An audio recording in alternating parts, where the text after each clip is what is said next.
que mais me preocupa é a enorme dificuldade de desfazer todos esses impasses.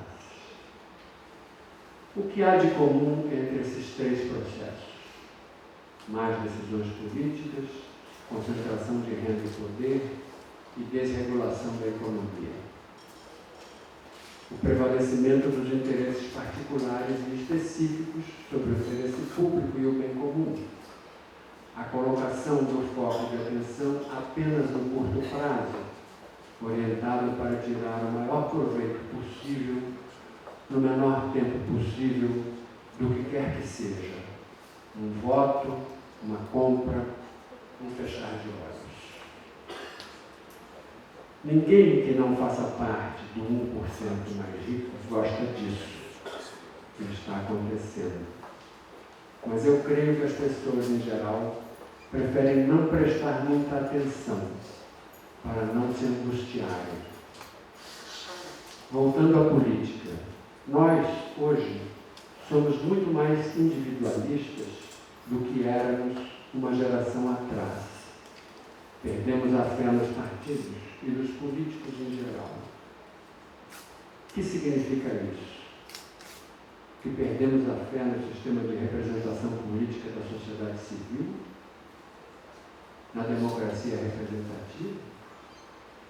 É bom lembrar que ficamos assim muito mais vulneráveis a ações que divergem dos nossos interesses republicanos e fogem ao nosso controle. Mais uma crise sem solução visível. Pode-se dizer que nessa nossa época, a melhor coisa que nos aconteceu, se não a única positiva, são os progressos vertiginosos e cada vez mais intensos da tecnologia da informação. Pensar que cada um de nós tem hoje, efetivamente, ao seu alcance, praticamente todo o conhecimento gerado pela humanidade é algo maravilhoso.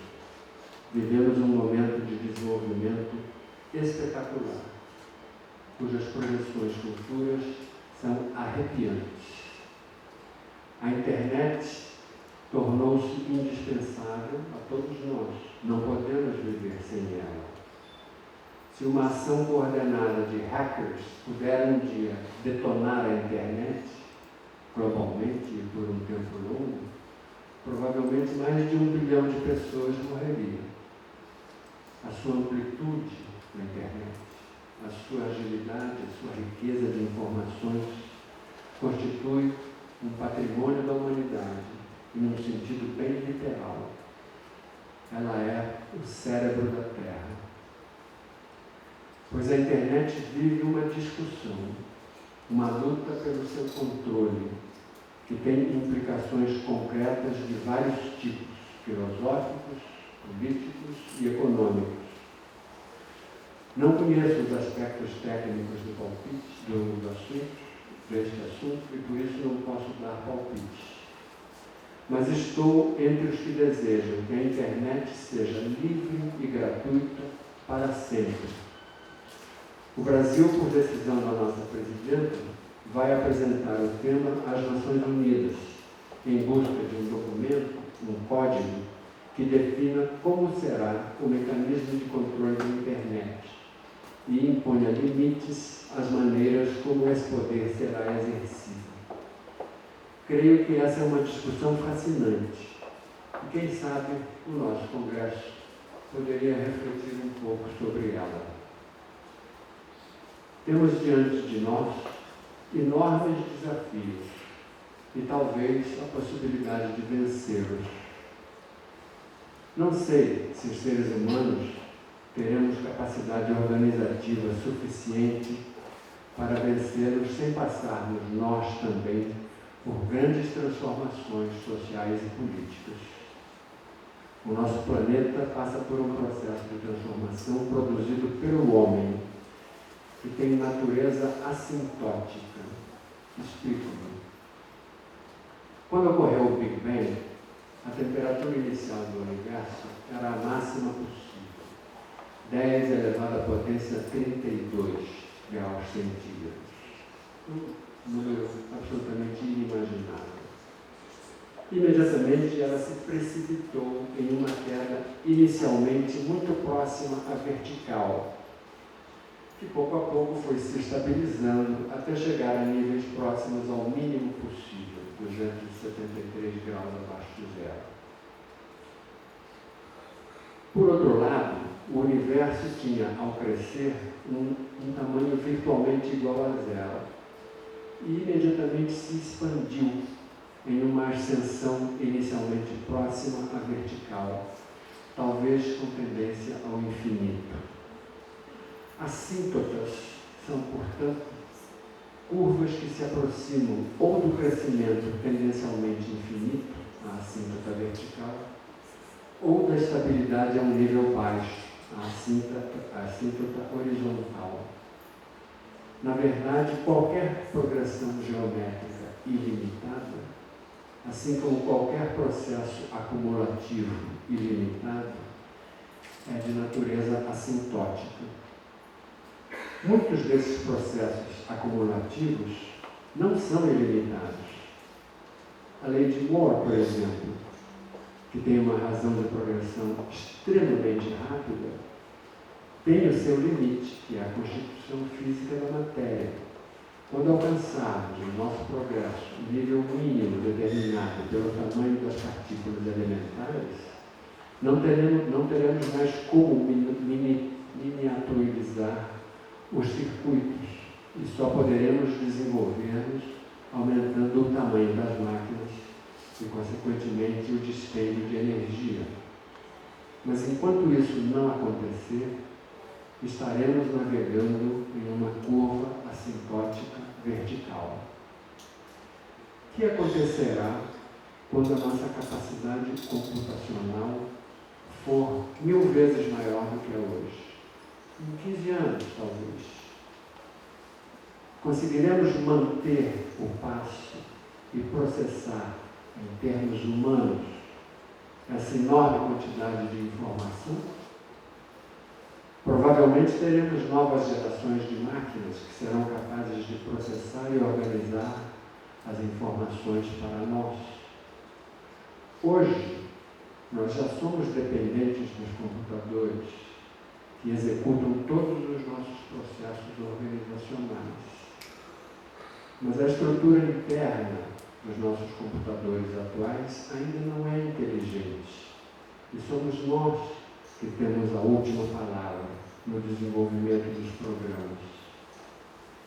O que acontecerá quando as máquinas puderem efetivamente pensar e criar e trabalhar associativamente?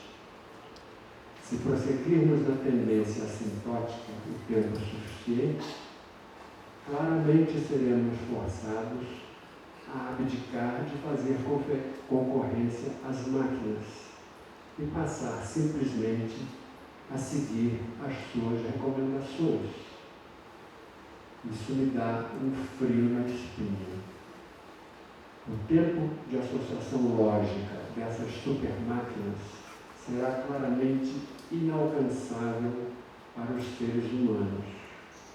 As ordens e instruções que elas receberão serão cada vez mais produzidas por elas próprias. E quando as máquinas deliberarem entre si, que papel teremos nós? Elas farão tudo por nós e para nós? Estaremos chegando ao paraíso? Ou viveremos todos com as nossas emoções, os nossos anseios, os nossos valores românticos de justiça e liberdade em um parque ecológico governado pelas máquinas? Mas talvez não devêssemos assustar-nos. Em uma curva assintótica, todos os pontos que constituem a curva oferecem a mesma perspectiva. Julgando apenas pela forma da curva, não podemos saber nunca se estamos no início, no meio ou no fim da trajetória.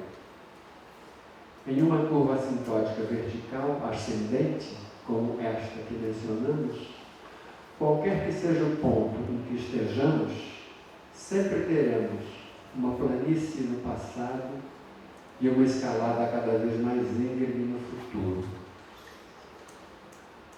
Além disso, já não temos tempo para elucubrações fantasiosas. Temos que cuidar do presente, um presente cheio de dificuldades. Temos crises por resolver e não sabemos como. Já não podemos confiar nos políticos, nem nos financistas, talvez nem mesmo nas máquinas. Tampouco queremos soluções produzidas por guerras, por ditaduras e por assimetrias de poder. Em quem, então, podemos confiar? Nos professores, é claro.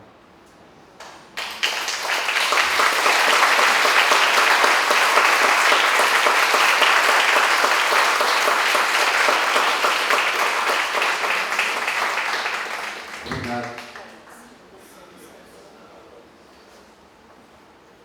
Estou à sua disposição. Se não, eu...